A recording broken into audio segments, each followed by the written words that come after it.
This is an article from the New York Times written by Nicholas Kristof, opinion writer. The title says, Growing up in Peru, she thought she knew poverty. America surprised her.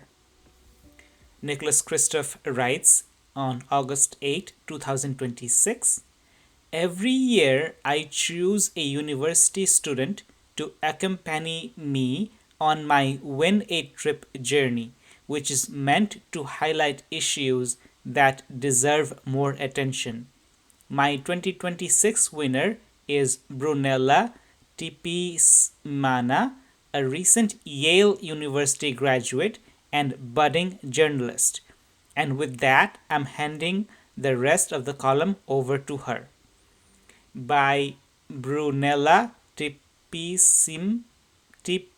Tipismana, reporting from Arkansas, Kentucky, and Oklahoma. So now the title is actually Growing Up in Peru. I thought I knew poverty. America surprised me. Okay. So this is written by Brunella. And the article continues. I thought I knew what poverty looked like. I grew up in a working class neighborhood in Lima, Peru, in a family of former agricultural workers who remembered what it was like to live in a thatched roof houses.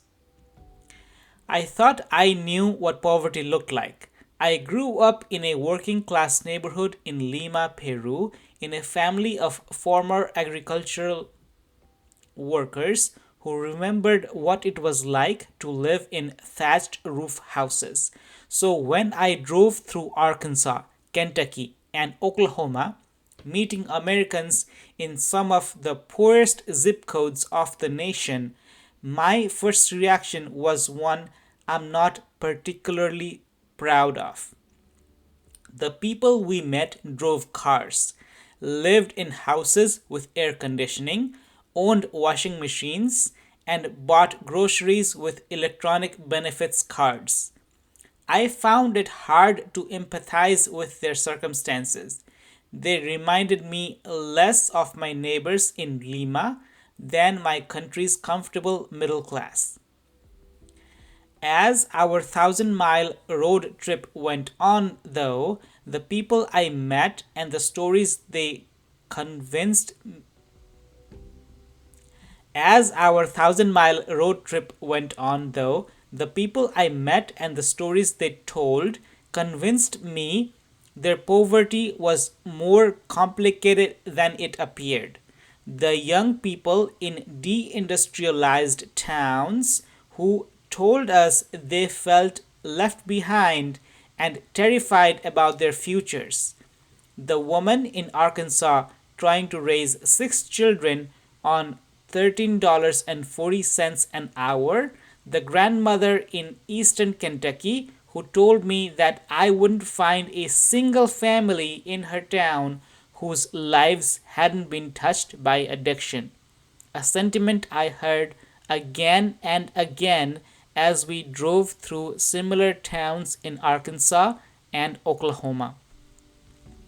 The Americans I met were financially better off than many of their counterparts in the developing world. But as anyone who has been poor knows, poverty is about much more than money.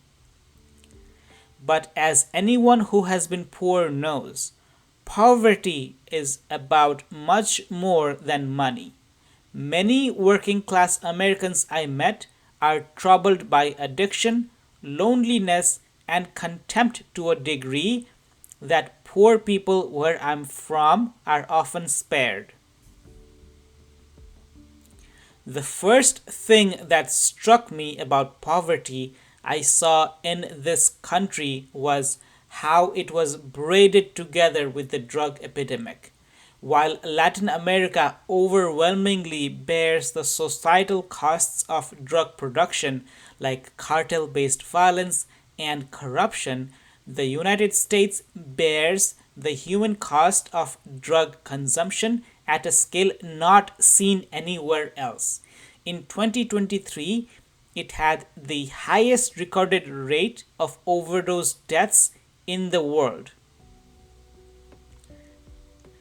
And those who shoulder the lethal cost of this crisis are disproportionately poor working class Americans. In Tulsa, Oklahoma, I met Drew May, 28, a woman with an easy demeanor. Four generations of women in her family had dealt with teenage pregnancy, addiction, mental illness, and sexual violence, she said, and soon those patterns began to replicate in her life. At 5, she was pulling her own teeth and hurting herself. At 7, she was hospitalized for what doctor thought was a mental health disorder. I wanted people who cared about me. I wanted people who cared about me, who listened to me, she said. I found that in the drug community. She told me that she began to smoke crystal meth at 13. In school, she had been in the gifted and talented program, but soon she dropped out and left home. At 19, she and her partner began engaging in vandalism. We felt like we had been left behind, she said, and they wanted to express their frustration even though they weren't striking out at anyone in particular. I personally didn't have any strong beliefs, she added. I was in for the chaos. The second thing that struck me about poverty I saw in America is that it can be unbelievably lonely. Many of those we met were cut off from extended family and left to fend for themselves. The emotional distance was compounded by the physical. Empty miles separate a home from a church, a supermarket, or another home, and travel was expensive or laborious. It was a sharp contrast with the density, both geographic and relational, of where I grew up. My life was a node in a thick network of aunts, cousins, cousins twice removed, and friends of friends. My parents still talk about the neighbors who tossed them a bag of oats in weeks when they had no food or money in the house. When our institutions failed, our community acted as a social insurance, a threadbare substitute for state capacity, but a substitute nevertheless. American institutes have more resources than Peru's, though America's welfare state is thinner than those of other rich countries, and the current administration is eroding it further. But class solidarity and communal structures can make poverty more endurable, and the Americans who have to live without them end up more isolated and scared than we ever were. America's stories about itself can breed contempt for the poor. At a 4th of July party in San Francisco, I mentioned this reporting project to a friend who writes about global development. According to him, it was simple.